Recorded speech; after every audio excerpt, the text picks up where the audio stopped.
Vous êtes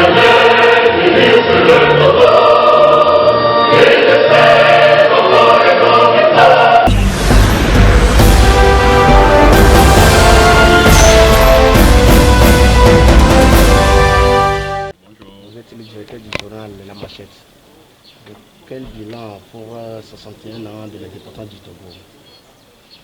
Oui, il faut dire que c'est vrai que le Togo commémore ses 61 ans d'indépendance, mais le menu, vous le connaissez déjà. Hein? Le menu, vous le connaissez déjà. Vous verrez qu'il y aura une décoration des privilégiés, hors du mono ou hors du mérite. Et si peut-être par chance, hein, nous avons le discours du président, ce sera véritablement une chance parce que vous savez que le chef de l'État togolais ne parle que de quoi là. C'est-à-dire que la veille donc, de l'indépendance du Togo et puis le 31 décembre donc, à l'orée d'une nouvelle année. Mais parfois aussi il ne tient pas à sa parole. Donc c'est un chef d'État qui ne parle jamais. Alors, si nous avons quand même eu la chance de le voter, peut-être on va scruter ce qu'il dira. Mais au-delà, vous savez, 60 ans d'indépendance, c'est en réalité une création de concepts. Parce qu'en réalité, je me dis que nous sommes encore dans une liberté servile. Hein, parce que depuis que le président est le seul d'ailleurs démocratiquement élu du Togo, je vais parler donc du père de l'indépendance et père de la nation togolaise, Sébastien Sonopio, depuis qu'il a été assassiné le 13 janvier 1963, hein, et cela marque donc le début de la recolonisation donc, du pays. Parce que vous verrez que tout ce qui se fait aujourd'hui, c'est de redorer le blason pourtant terni du colon ou du maître colon. Tout ce qui est fait au Togo, hein, on doit tout donc à ce maître colon. C'est-à-dire que les Togolais conservent quand même le droit de vote, mais c'est le colon qui décide de qui doit être le président. Et vous verrez que la succession des événements que nous avions eus au Togo, si vous parlez donc des élections de 98, où le général Yadema a été battu à plate couture par J.T. Soulé-Pio à l'époque, mais il a fallu que son ami, qui était maire à l'époque, son ami Jacques Chirac, a pu donc arracher et du moins cette victoire donc, du peuple togolais pour redonner au général Yadema. Vous connaissez l'histoire, je ne vais pas vous faire l'histoire, mais Awanana a dû fuir le pays et le général Seyib Eben qui, grâce donc à la hardesse au courage du peuple, a pu donc le faire rétablir parce qu'il y a des mains donc l'a menacé, l'a enfermé à l'époque grâce au peuple à qui ce général-là a retrouvé la liberté. C'est ce général plutôt qui a trahi le peuple et qui a donné donc les élections et du moins se donner la victoire donc, au président Yadema en 98. Alors vous verrez la succession des événements.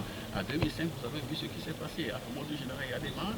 C'est son fils qui a été imposé par les militaires et le chef d'état-major à l'époque, le général Zakari Nandja, qui dit devant Fonya Singé qu'à partir d'aujourd'hui, nous déclarons vous servir loyalement. C'était un coup d'État.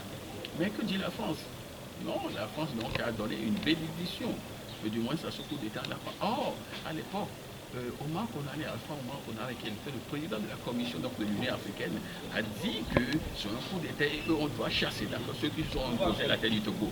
Mais grâce à la France, ils ont encore repris la main et nous en sommes là aujourd'hui. Donc vous verrez que la succession des événements fait que hein, tout est décidé par le maître colon, ce colon-là, hein, à qui donc nos pères, les aïeux ont arraché l'indépendance de Haute-Lutte, mais aujourd'hui tout est fait donc pour remettre autour à ce colon, c'est lui qui décide de tout, c'est lui qui décide qui doit être président, c'est lui qui décide en fait de l'avenir des Togolais. Donc en réalité, et vous aurez dû constater que les démocrates disent qu'ils ne fêtent pas l'indépendance, mais ils commémorent.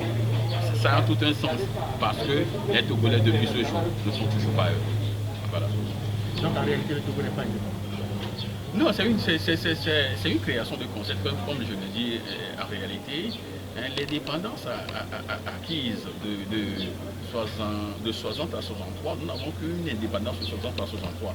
Parce qu'au-delà de 63, on a vu que c'est un général, un sergent à l'époque, le sergent Étienne Yadema, qui a fait un coup d'État. Après, bon, plus tard, il est devenu Yacine Yadema en 74, mais il a fait un coup d'État. Et grâce, si vous relisez l'histoire, c'est du moins les hommes donc, dans les focas de la France à l'époque qui ont du moins apporté leur caution à ce coup d'État-là. Et nous en sommes là jusqu'à aujourd'hui. Et vous verrez que la succession des événements, c'est toujours le maître colon qui est derrière, qui dit tout.